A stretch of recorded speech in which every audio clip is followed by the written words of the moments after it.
हम लोग श्रीमद् भागवतम के तीसरे स्कंद के 15वें अध्याय के 21वें श्लोक को पढ़ रहे हैं। हम लोग ने 20वें में वैकुंठ के वैभव के बारे में सुना था। यत् संकुलम हरिपदानति मात्र दृष्टैर वैदूर्य मार्कत हेम मयर विमानैः येषां बृहत् कटितटः स्मित शोभिमुख्य कृष्णात्मनां न रज आददुरुत्स्मयाद्यै। यत् संकुलम, जो वैकुंठ भरा हुआ है, किन से भरा हुआ है? वैदूर्य मार्कत हेम मयर विमाने, वैदूर्य और मरकत मणि से युक्त और हेममय स्वर्णमय विमानों से भरा हुआ है। वो कैसे मिले? हरिपद, भगवान श्री हरि के चरणों में प्रणति मात्र से, नमन करने मात्र से जो प्राप्त हो जाते हैं, ऐसे विमानों से भरा है। मतलब विमानों से युक्त वैमानिकों से भरा हुआ है। ये शाम कृष्णात्मा नाम, वहाँ के पुरुष जो कृष्ण मन वाले हैं, वह बृहत कटी तटा अर्थात बड़े नितंबों वाली और सुंदर मुस्कान से शोभित मुखों वाली स्त्रियों के उस्मय आद्य हास परिहास आदि के द्वारा भी काम विकार को न रजा मतलब काम विकार को ना आददु अर्थात प्राप्त नहीं होते हैं।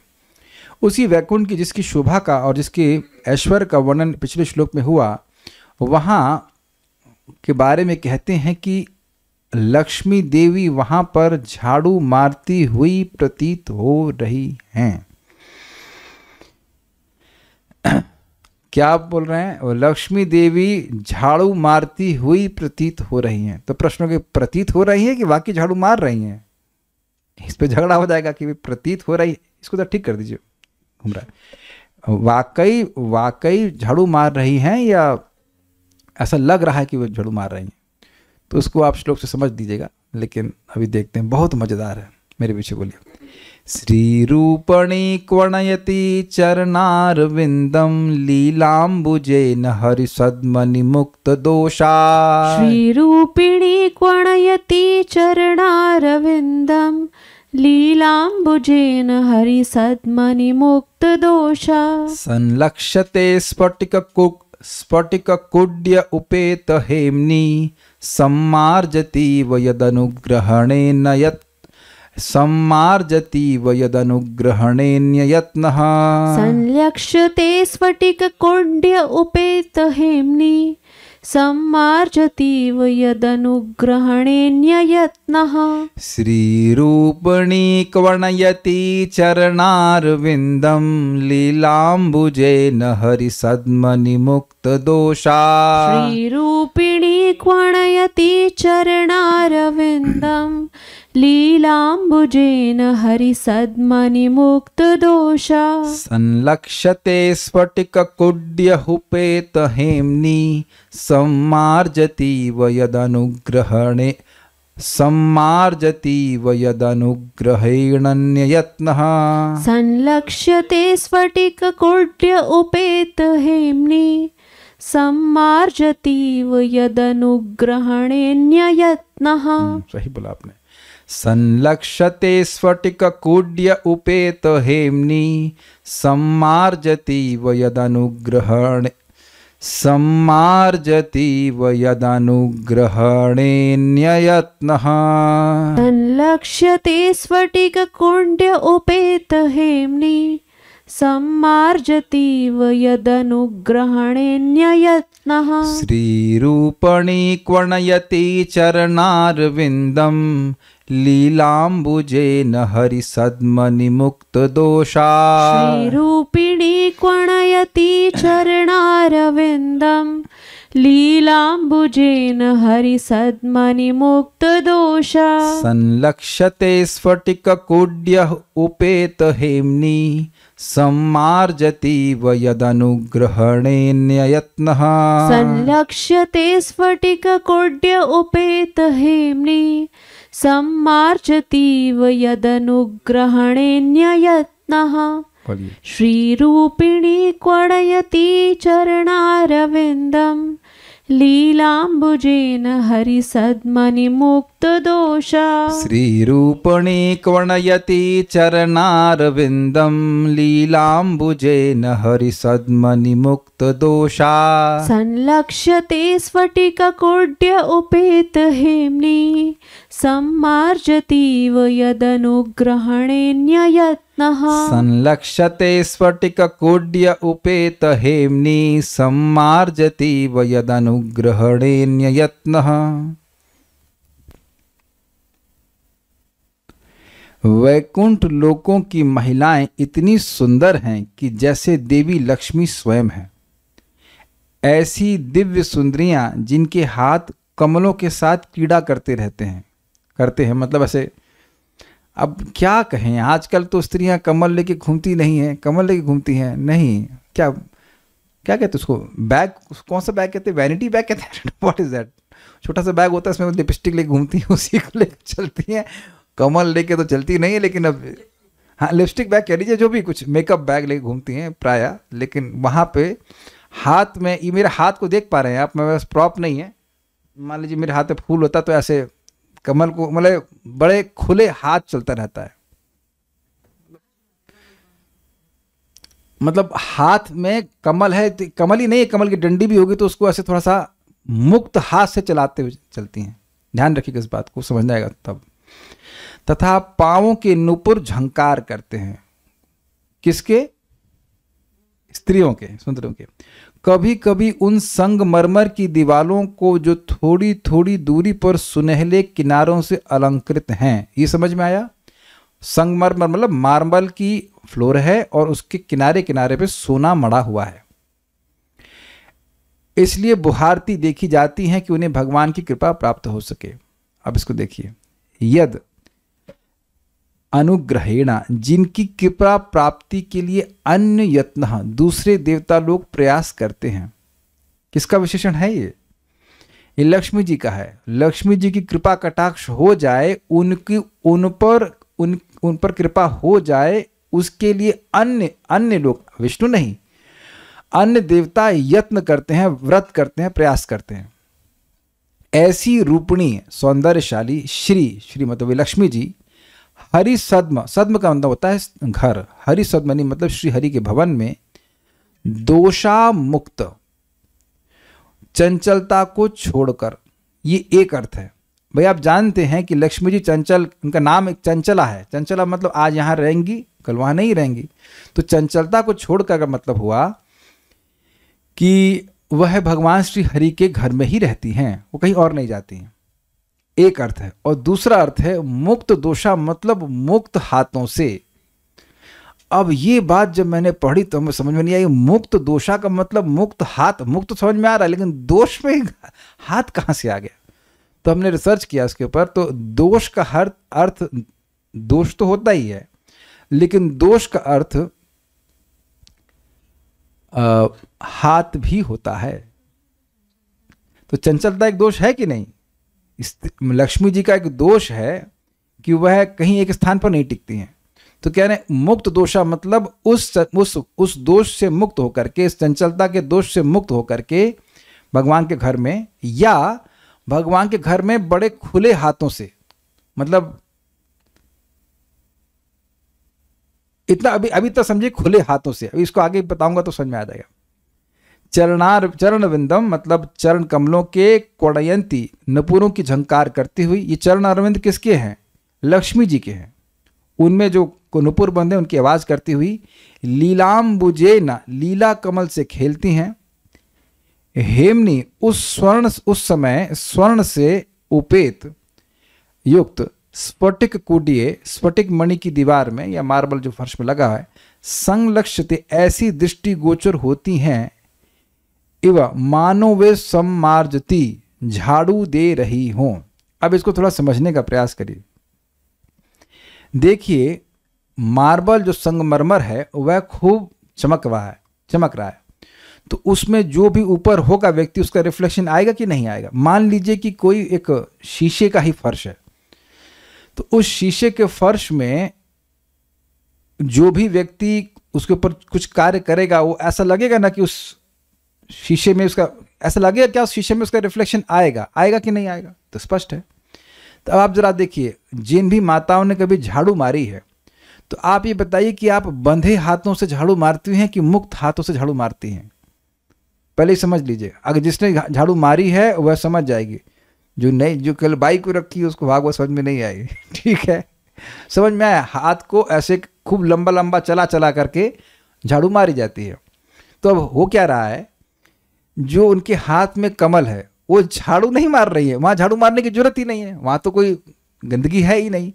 तो वो जो क्या नाम से उनका जो हाथ में कमल है उसको ऐसे चला रही हैं, ऐसे खेल रही हैं। Can you visualise?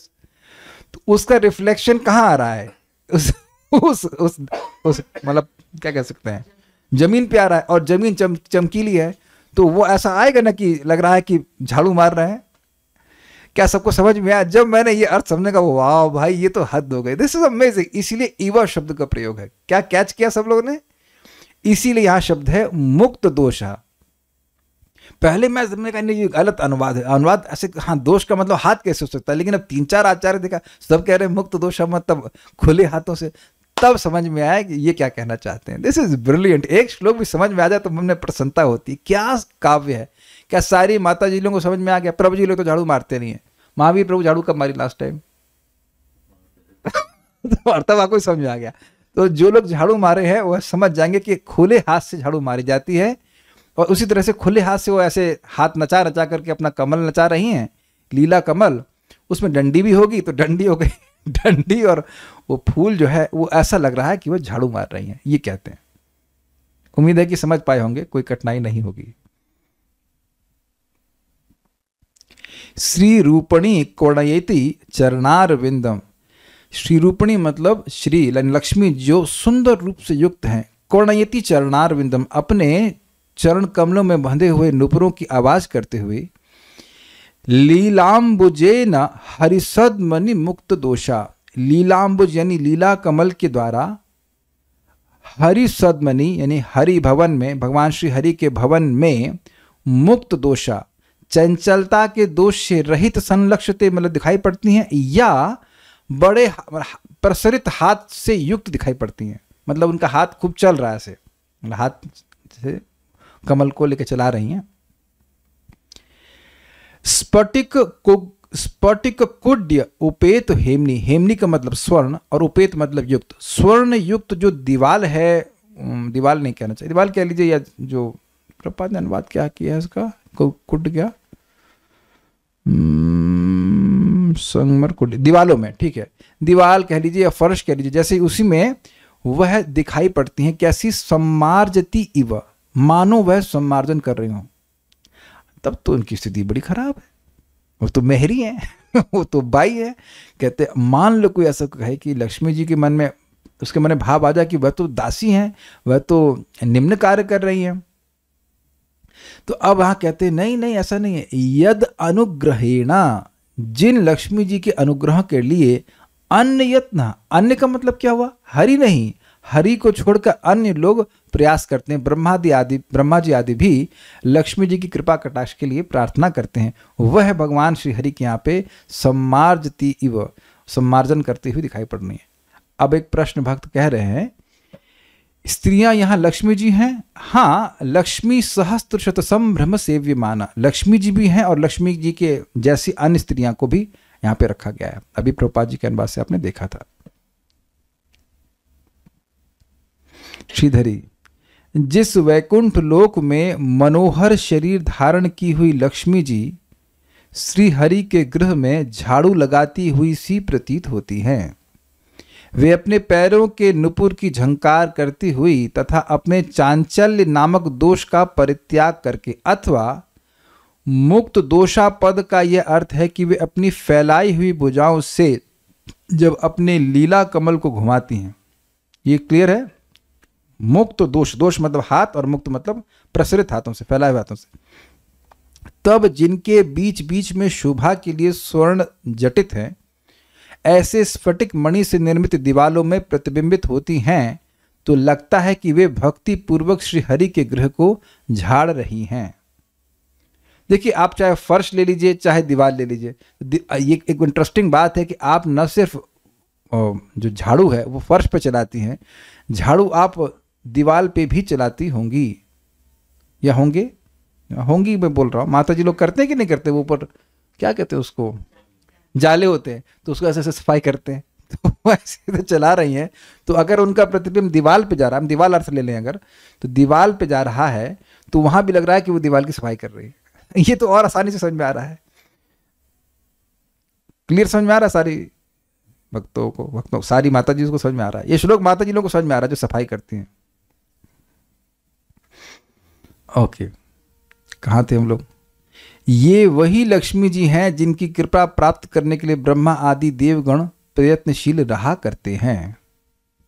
ये भी इंटरेस्टिंग। कहने का अभिप्राय है कि यद्यपि वैकुंठ लोक में धूली नामक वस्तु है ही नहीं, फिर भी स्वर्ण पट्टिका से जटित दीवार के भागों में अनेक बार वे प्रतिबिंबित जब होती हैं और लीला कमल को घुमाती हैं, तो लगता है कि वे विनय और भक्ति से भरकर श्री हरि के गृह को जैसे झाड़ रही हों। टीका तो बिल्कुल स्पष्ट है, हम खाली ये मुक्त दोषा वाली बात को समझाना चाहते थे। देखिए क्या होता है, कभी कभी आप कुछ भोजन करें और भोजन इतना आस्वादनीय है कि और कुछ खाने का मन नहीं करता, एटलीस्ट उस दिन। आप मेरी फीलिंग समझ पा रहे हैं? यद्यपि ये क्लास मान लो अभी आधे घंटे में समाप्त हो जाए, दैट्स अ डिफरेंट थिंग, लेकिन वो पॉइंट बड़ा जबरदस्त था। जो पॉइंट आपने सीखा कि क्या अद्भुत बात है कि लीला कमल घुमा रही, लेकिन ऐसा लग रहा है कि वह भगवान के घर का मार्जन कर रही। यह व्यक्ति के ध्यान का विषय है, होना चाहिए, इससे और भागवतम हृदय में उतरती है। सारार्थ दर्शनी, यहां प्रस्तुत व्याख्या में यह बताया गया है कि वैकुंठ लोक में सभी श्री हरि की भक्ति में आनंदित रहते हैं। यहां प्रस्तुत व्याख्या में बताया गया है कि वैकुंठ लोक में सभी श्री हरि की भक्ति में आनंदित रहते हैं। क्या कहने का मतलब है कि पिछले श्लोक से ले लीजिएगा, येषाम कृष्णात्म नाम, वहां पुरुष इतने भक्ति में आनंदित हैं कि स्त्रियों के हास परिहास के द्वारा भी, और स्त्रियां अत्यंत सुंदर हैं, फिर भी उनके हास परिहास से भी, उनके क्लोज प्रॉक्सिमिटी कहा जाए उसके द्वारा भी उनके मन में काम विकार उत्पन्न नहीं होता, क्योंकि आनंद में है। उन्हें बाह्य रूप से इस प्रकार से कोई और विषय सुख की कोई जरूरत नहीं है। यह कोई विशेष बात नहीं, क्योंकि स्वयं महालक्ष्मी भी वहां श्री हरि की सेवा में निरंतर लगी रहती हैं। तो प्रश्न है कि निरंतर क्यों लगी रहती हैं? देखिए ध्यान दीजिएगा कि अगर हम कोई सेवा करते हैं तो उस सेवा के पीछे एक सुख होता है, इसलिए व्यक्ति सेवा करता है। इंद्रियों की सेवा भी कर रहा है तो उसके पीछे कुछ सुख मिलता है, भोजन करता है सुख मिलता है, दैट इज कॉल्ड रस, उसको रस कहते हैं। तो लक्ष्मी जी को भी जो कहीं एक जगह नहीं टिकती भगवान हरि के अलावा, उनको भगवान श्री हरि की सेवा में इतना आनंद मिलता आ रहा है कि अनादिकाल से उनकी सेवा में हैं और अनंत काल तक सेवा में लगी रहेंगी। ये भगवान हरि की अद्भुत ऐश्वर्य है। इस तथ्य को 2 श्लोकों में व्यक्त किया गया। अगले श्लोक को हम कल देखेंगे। रूपणी अर्थात परम मनोहर रूप वाली लक्ष्मी देवी। देखिए ये एक जगत में देखा गया है, कोई बुरा नहीं मानेगा कि स्त्री अगर बहुत रूपणी होती है तो उसके मन में अहंकार आ जाता है। काफी समय तो वो अपने ड्रेसिंग टेबल के सामने व्यतीत करती हैं, होती जनरली देखा गया है। और ऐसे में वो क्या घर की सफाई वाला कार्य करना चाहेंगी? नहीं करना चाहेंगी। लेकिन ये परम रूपणी हैं, परम रूपणी, अब फिर भी बड़ी नम्रता से भगवान के घर में इस प्रकार का सेवा कर रही हैं। चरणारविंदम कर्णयति, अर्थात मंद गति से चलने के कारण उनके चरणों में स्थित नुपुरों की ध्वनि उत्पन्न हो रही है। मतलब ये भी बड़ी सुंदर बात है। स्त्रियां भागते हुए अच्छी नहीं लगती हैं। तो यहाँ पे बड़ा सुंदर बात बोली कि लक्ष्मी जी कोई वहां भाग नहीं रही हैं, बड़ी कैसे इंग्लिश में कहते हैं ग्रेसफुल गेट बोलते हैं, क्या बोलते हैं, ग्रेसफुल, बहुत ही ग्रेस से लक्ष्मी जी वहां पे चल रही हैं और उनकी झंकार हो रही। उपेत हेमनी, श्री हरि के मंदिर में स्फटिकमय आधारों पर, दीवालों पर जो बीच बीच में स्वर्ण से अलंकृत हैं, ये उनका वर्णन हो रहा है। मुक्त दोषा अर्थात चंचलता आदि दोषों से रहित लक्ष्मी देवी, ये अपने प्रसारित भुजाओं में लीला कमल धारण करके सम्मार्जतीव स्वच्छ आधार पर प्रतिबिंबित होने से ऐसा प्रतीत हो रहा है कि मानो वह सफाई कर रही हूं। भाई वही बात को थोड़ा तोड़ तोड़ के समझाया जा रहा है ताकि आप और समझ सको। यहां लीला कमल शोधन हेतु प्रयुक्त उपकरण के समान है। ये समझ में आ गया? वो जो कमल है वही लग रहा है कि मानो झाड़ू हो, या फिर सम्मार्जतीव वह अन्य सेविकाओं की भांति स्वच्छता करने वाली प्रतीत हो रही हैं।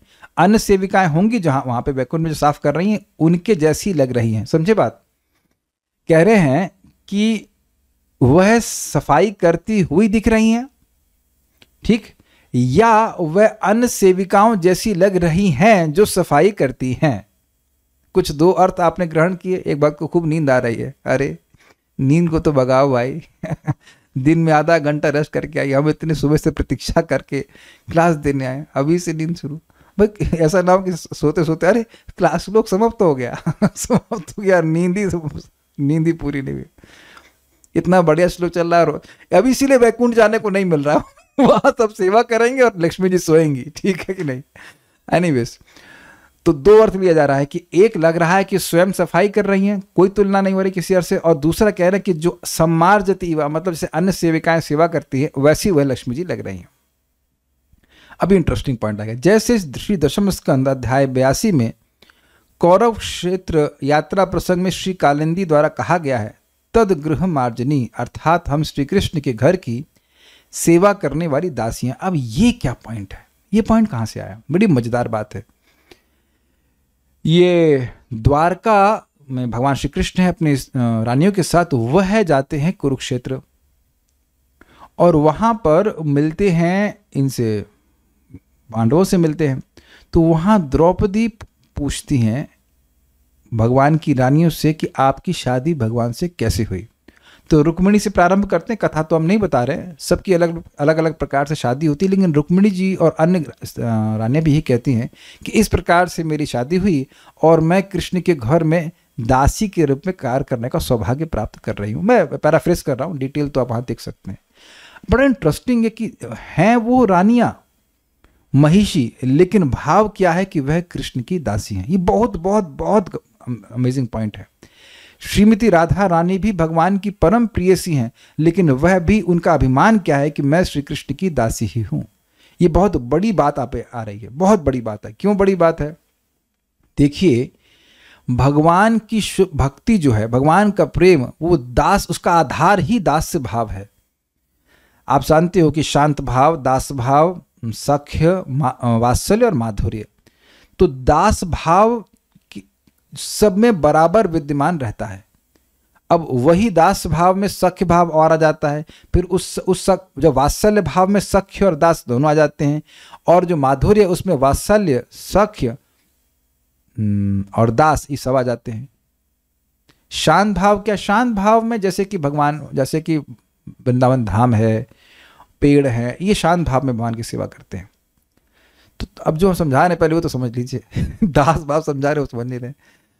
तो अब ये एक बड़ा इंपॉर्टेंट पॉइंट है। जब व्यक्ति के हृदय में ये दास भाव उदित होता है तभी वह भक्ति के वास्तविक सुख का अनुभव कर सकता है। और उसमें स्पेशल चीज होती है, भगवान में विशेष ममता होती है कि श्री कृष्ण मेरे हैं, मैं श्री कृष्ण का हूं। दोनों ही होते, मैं श्री कृष्ण का हूं और श्री कृष्ण मेरे हैं। वहां से दास भाव शुरू होता है। शांत भाव में जगत से विरक्ति और भगवान में आसक्ति होती है, लेकिन ऐसी ममता नहीं होती है। हम बहुत जल्दी जल्दी पढ़ा रहे हैं, बहुत जल्दी से बहुत बड़ी बात आ रही है, बहुत बहुत बड़ा टॉपिक है, उसको हम लोग चर्चा कर चुके हैं चैतन्य चरितामृत में, अन्यत्र, लेकिन अभी हम शॉर्ट में बता रहे हैं। तो ये बड़ी इंटरेस्टिंग बात है कि यद्यपि एक्सटर्नली देखा जाए तो रानियां हैं, सब कुछ है, लेकिन उनका भाव क्या है कि हम श्री कृष्ण की दासी हैं। ये बड़ी इंपॉर्टेंट बात है। सेवक हैं।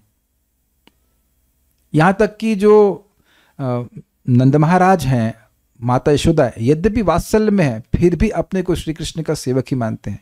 ये सब बातें आप लोग को एस्टॉनिशिंग लगेंगी, लेकिन चैतन्य चरितामृत में जब हम पढ़ाएंगे सीक्वेंस में तो बिल्कुल आपके सामने श्लोक रख कर बताऊंगा। अभी पूरा तो नहीं बता सकता, लेकिन ये इंपॉर्टेंट पॉइंट है। एक जगह चैतन्य भागवत में आता है, चैतन्य महाप्रभु के रूप बारे में, दास्य भाव नाचे। भगवान चैतन्य महाप्रभु नाच रहे हैं कीर्तन में, लेकिन अपने को नर्तक के रूप में प्रस्तुत करने के लिए नहीं। कभी कभी मंदिर में हम देखते हैं कि लोग कथक करने लगते हैं। अरे कृष्णा कीर्तन हो रहा है, पुरुष है वो ऐसे ऐसे करके कथक कर रहा था, तो लोग उसको देखें। That is not the way you dance. ये दास भाव में नाचना नहीं हुआ। दास मतलब कृष्ण स्वामी, उनकी प्रसन्नता के लिए नृत्य करना। वो नृत्य करना और कथक करने में अंतर हो जाता है। वो भी पुरुष, वो भी दिखाने के लिए कि लोग देखें कि मैं डांस करना जानता हूं, ये कोई तरीका नहीं। या फिर स्त्रियां भी ऐसे करती हैं, नहीं। ये बात हमको ध्यान रखनी होगी। जब भगवान का नाम जब करता है तो उसके मन में यही भावना उत्पन्न होती है कि मैं श्री कृष्ण का सेवक हूं। चैतन्य दास मुई चैतन्य दास, चैतन्य दास तारा सेवकेरा दास। ये अद्वैत आचार्य जी कहते हैं कि मैं चैतन्य महाप्रभु का दास हूँ, चैतन्य महाप्रभु का दास, उनके दासों का दास हूँ। ये भावना है।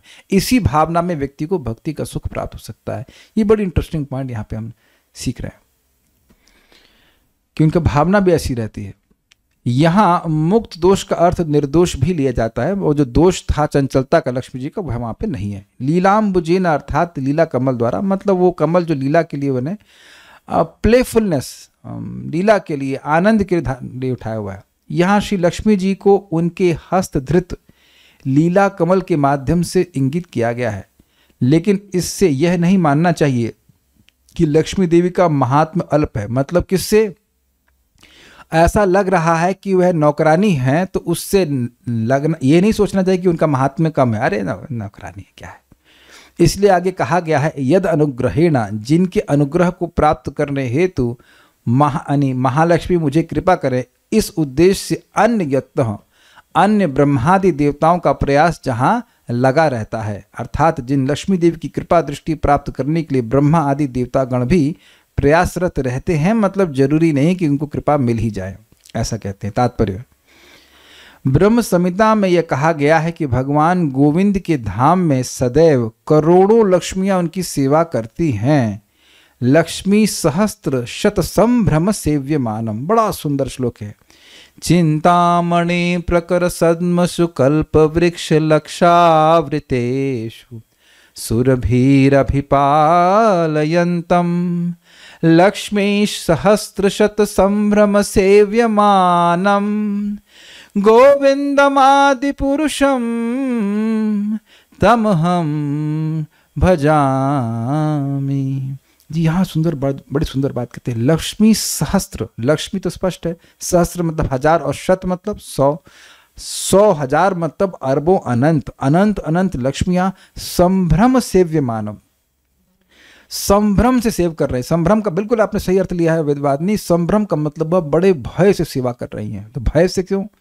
कहीं हमसे कोई गलती ना हो जाए, कृष्ण हमें सेवा से निकाल न दें। यद्यपि कृष्ण सेवा से नहीं निकालते हैं और वो महान योग्य हैं। इतना उनके पास जो वस्तुएं हैं और जो उनकी खुद का सौंदर्य और उनका जो भी कौशल है सेवा का, वो असीमित है, फिर भी संभ्रम से सेवा करती हैं। आप कहेंगे ऐसा क्यों कहते हैं? इससे व्यक्ति को नम्र भाव में सेवा करना चाहिए। हम भगवान क्या बना सकते हैं आपके लिए? भोजन भी बना सकते हैं तो क्या बना सकते हैं? फूल भी दे सकते हैं तो क्या दे सकते हैं? जब लक्ष्मी जी संभ्रम से सेवा कर रही तो हम हैं ही क्या? जब ऐसी दैन्यता भक्ति के हृदय में रहती है तो भगवान उसका जो भी दी हुई वस्तु है वह स्वीकार करते हैं। आपको पता है चैतन्य महाप्रभु, ये जो ब्रह्म संहिता के बारे में आप सुने हैं, ये ब्रह्म संहिता केवल उतनी ही नहीं है, उसके जो मैं स्मरण से बोल रहा हूँ 100 चैप्टर हैं, उसमें से केवल 5वां चैप्टर भी उपलब्ध है हमारे पास। और उसको जब महाप्रभु ने प्राप्त किया, ही वॉज इन एक्सटेसी। अब एक कठिनाई ये है कि इसके तात्पर्य इतने कठिन लिखे गए हैं कि समझ नहीं आता है कि क्या लिखा गया है। मतलब कुछ कुछ बात तो समझ में आती है, बाकी कुछ कुछ तो लगता है कि मैं चैट जीपीटी एनालिसिस करवा के समझना पड़ेगा। बहुत कठिन है, लैंग्वेज बहुत कठिन है। इंग्लिश वाली तो समझ में नहीं आती, देखते हिंदी से कुछ समझ में आएगा तो व्याख्या करने का प्रयास करेंगे, लेकिन सही में उसको पढ़ करके उसको लिपिबद्ध कराए, उसको he brought it is so nice. सिद्धांत के मामले में अल्प भाषा में बहुत गुह्य बातें इस ब्रह्म संहिता में बताई गई हैं, और भी केवल 5वां चैप्टर हमारे पास उपलब्ध है, उसी का श्लोक है। प्रभुपाद समझाते हैं अन्यत्र कि जब भगवान का अभिषेक होता है तो ये ब्रह्म संहिता के श्लोक गाए जाते हैं, गाए जाने चाहिए भी। अगर घर में आप अभिषेक कर रहे हो तो मैंने जिस ट्यून में गाया था उस ट्यून में बहुत सुंदर विद्या भूषण प्रभु कोई है, बहुत सुंदर उसको गाए हैं, आप उसको गा सकते हैं और श्लोकों को याद कर सकते हैं और प्रचार में भी लाभ करता है और भगवान की महिमा भी समझ में आती है। लेकिन हम पॉइंट पे आ रहे हैं कि भगवान की को करोड़ों अरबों लक्ष्मियां सेवा करती हैं। ये करोड़ों अरबों लक्ष्मियां जो वैकुंठ लोक में निवास करती हैं, पुरुषोत्तम भगवान की वास्तविक प्रेमिकाएं नहीं हैं, अपितु भगवत भक्तों की पत्नियां हैं और वे भगवान की सेवा भी करती हैं। Is it okay? मतलब जैसे देखिए, आप कहेंगे लक्ष्मी कैसे हो गई? जब भगवान अपने स्वरूप को अपने भक्तों को दे सकते हैं तो लक्ष्मी जैसा ही स्वरूप भक्तों की पत्नियों को क्यों नहीं दे सकते हैं? क्या कठिनाई है? यहां यह कहा गया है कि वैकुंठ लोक में संगमरमर के घर बने होते हैं। आप लोग घर कौन से चीज से बना हुआ है? ईंटे से ईंटा मिट्टी से बना, संगमरमर से बना होता है। अगर संगमरमर मढ़ दिया जाए तो भी बहुत बड़ी बात होगी। इसी प्रकार ब्रह्म संहिता में कहा गया है कि वैकुंठ लोक की फर्श स्पर्श मणि की बनी हुई है। स्पर्श मणि मतलब टच स्टोन। चिंतामणि प्रकर सद्मसु कल्प वृक्ष, चिंतामणि से बनी हुई है। इसलिए वैकुंठ में पत्थर को बुहारने की आवश्यकता नहीं पड़ती, क्योंकि उस पर रंच मात्र भी धूल नहीं है। फिर भी भगवान को तुष्ट करने हेतु स्त्रियां सदैव संगमरमर की दीवारों को झाड़ती रहती हैं। क्यों? इसलिए कि वे ऐसा करके भगवान की कृपा पाने के लिए उत्सुक रहती हैं। तो देखिए, बहुत सिंपल सी बात है। कोई झाड़ू मार रहा है तो उसमें कौन सा गुण है? वेदवादिनी बताइए। दैन्यता। वेरी गुड, दैन्यता। और अब अभी तो समय है नहीं, जब चैतन्य चरितामृत पढ़ाएंगे तो वहां पे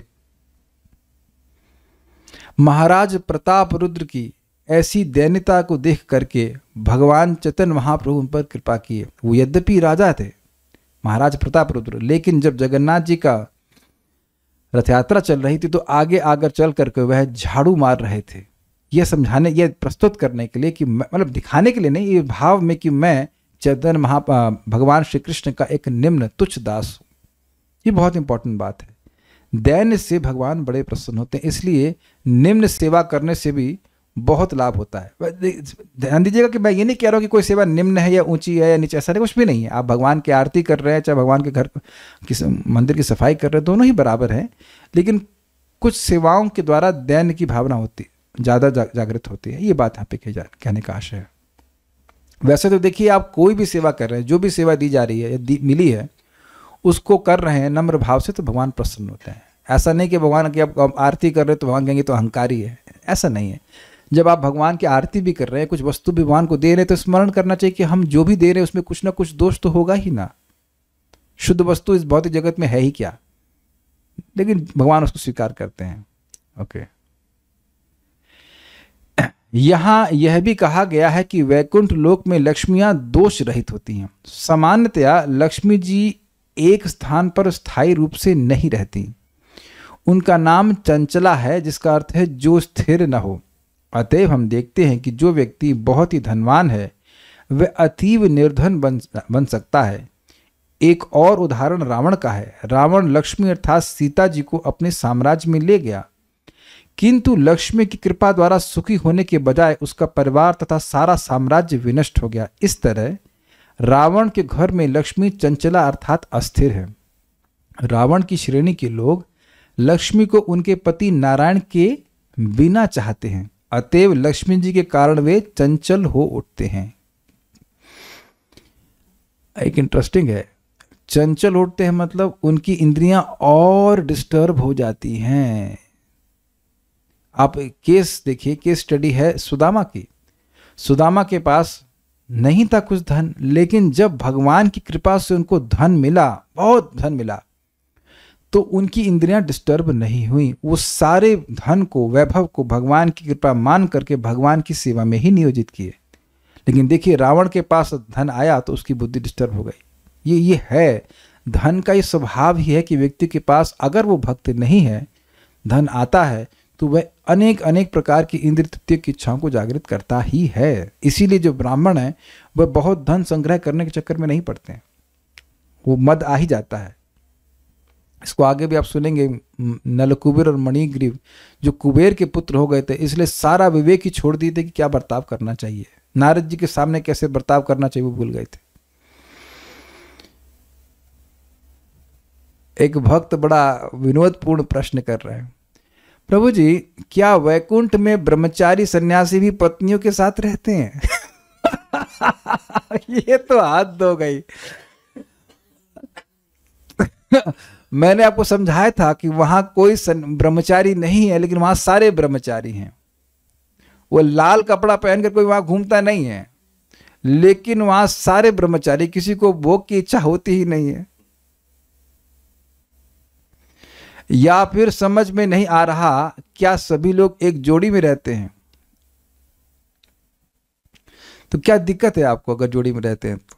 लेकिन जोड़ी में रहकर वो उनका मन, उनका हृदय कहाँ जुड़ा रहता है? कृष्ण में, कृष्णात्मा नाम। देखिए एक बात समझिए, इसको आप पता नहीं प्रथम स्कंद सुने कि नहीं सुने। प्रथम स्कंद में पांडवों के लिए एक विशेषण आया है, अनन्य विषय आत्मा नाम। अनन्य, अनन्य मतलब न अन्य, अनन्य विषय आत्मनाम। और भी हमने क्या सुना था पिछले श्लोक में? कृष्ण आत्मनाम। अनन्य विषय आत्मनाम का मतलब है कि अब 24 घंटे उनके मन में यही चलता रहता है कि कृष्ण की ये सेवा करनी है, कृष्ण की ये सेवा करनी है, कृष्ण की ये सेवा करनी है। ये है वास्तविक ब्रह्मचर्य, ब्रह्म आचरण, जिसमें चित्त केवल भगवान में लगा हुआ है, भगवान की सेवा करनी, भगवान की सेवा करनी। आश्रम डिपेंडेंट नहीं है, ये आश्रम डिपेंडेंट नहीं है। तो वहां पे भी स्पष्ट सुना गया था कि उनका मन बिल्कुल भोग में नहीं जाता है, भगवान में ही जाता है निरंतर। और स्त्रियां भी भक्त हैं, ऐसा नहीं वो हंसी मजाक करके वो पुरुषों में काम उत्तेजना जागृत करना चाहती है, नहीं, उनका भी मन भगवान में ही लगा हुआ है। हमने आपको सिखाया था कल कि जीव गोस्वामी बोलते हैं वो महान भक्त हैं, और उनका जो भी व्यवहार है वह भी पुरुषों में भगवान की भक्ति के उद्दीपन का ही कार्य करता है। ओके, हम कहाँ थे? तो लक्ष्मी जी के कारण में चंचल उठते हैं। भौतिकतावादी, देखो भाई, मान लो जिसके पास पैसे नहीं है तो थाईलैंड नहीं जाएगा ना, लेकिन अब पैसे आ गए तो थाईलैंड घूमेंगे, यहाँ देखेंगे, वहाँ देखेंगे। व्यक्ति बता रहे थे कि 3 लाख रुपए खर्च किए ये देखने के लिए कि यूरोप कैसा होता है। मतलब मैं आज की बात नहीं कर रहा हूँ, बहुत पुरानी बात कर रहा हूँ। तो क्या देख के, क्या जैसा यहाँ होता है वैसे वहाँ होता है, यही देख लिया तो तुम्हारे 3 लाख रुपए भट्ट नहीं हो गए। तो 3 लाख नहीं होते तो फिर व्यक्ति नहीं जाता। एक माता जी के लड़के डिवोटी है, वो कहीं हम लॉस एंजलिस जाना चाहते हैं। हमने कहा लॉस एंजलिस क्या करोगे जा करके? कहते वहाँ का इस्कॉन मंदिर देखेंगे।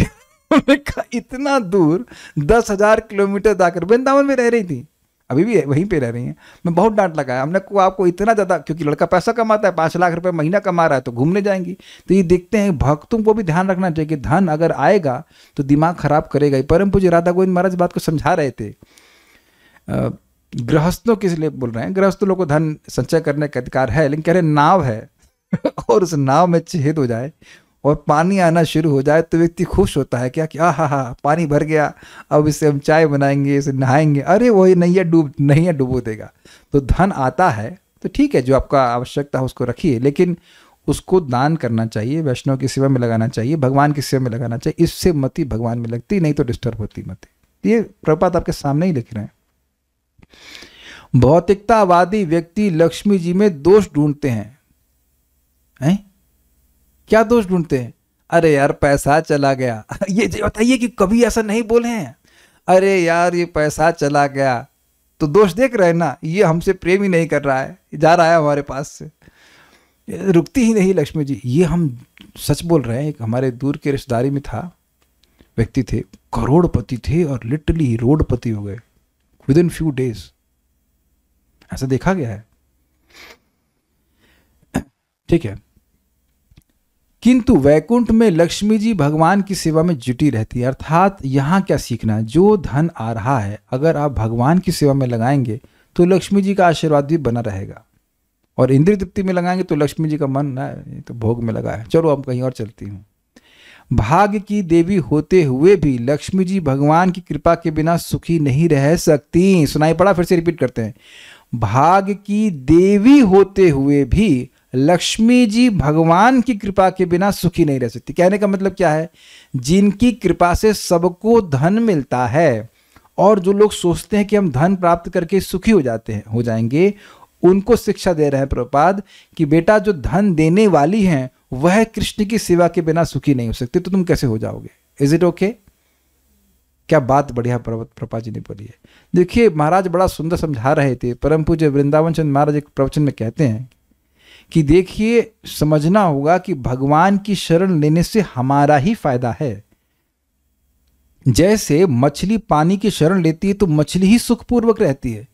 तो जितना व्यक्ति भगवान की शरण लेगा अर्थात भगवान की प्रेममयी सेवा करेगा, भगवान को सुखी करने की विधान करता रहेगा, तो उससे उसी को सुख मिलना है। उस ऐसा नहीं कि कुछ और किसी और को लाभ होगा, ये सीखना चाहिए। लक्ष्मी जी को भी सुखी होने के लिए भगवान की कृपा की आवश्यकता पड़ती है।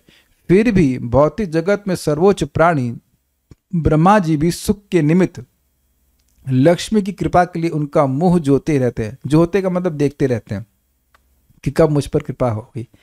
प्रभुपाद यहाँ पर समझा रहे हैं कि जगत में लोग जनरली दिवाली में देखा जाए 100% बोलने की, कृष्ण की पूजा तो कोई नहीं करता है दिवाली में। गणेश लक्ष्मी की पूजा करते हैं, लक्ष्मी जी की पूजा करते हैं। हमको तो ये भी समझ में नहीं आ रहा कि गणेश लक्ष्मी जी का कॉम्बिनेशन बना कैसे। I mean any idea? I don't know.